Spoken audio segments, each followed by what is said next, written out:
Hai semuanya, welcome back to Haiku Miko channel. Di video ini, Haiku Miko membuat tutorial bandana anak dengan topi Michiko.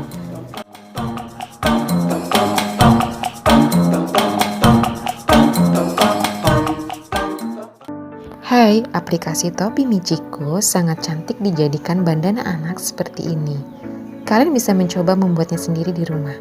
Sebelum kita buat, kita persiapkan bahan-bahannya terlebih dahulu ya.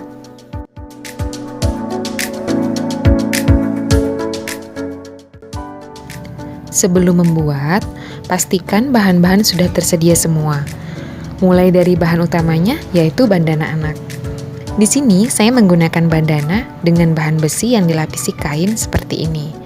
Kemudian saya gunakan aplikasi bulu dan juga aplikasi topi Michiko yang warnanya disesuaikan dengan warna bandana.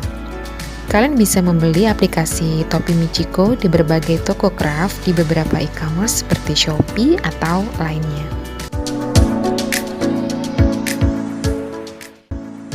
Di sini juga ada putik bunga dengan 2 varian warna, juga aplikasi bunga sifon seperti ini.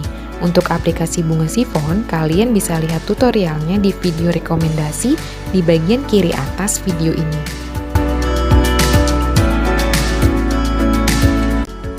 Oke, next kita ke tahap pembuatan bandananya ya. Pertama, kita buat pita dari pita gross grain dengan ukuran lebar 1 cm seperti ini. Selanjutnya, lihat tutorial sampai selesai. Kalian bisa tekan tombol subscribe dan nyalakan lonceng agar kalian selalu dapat notifikasi di setiap video-video terbaru Haiku Miko. Happy crafting!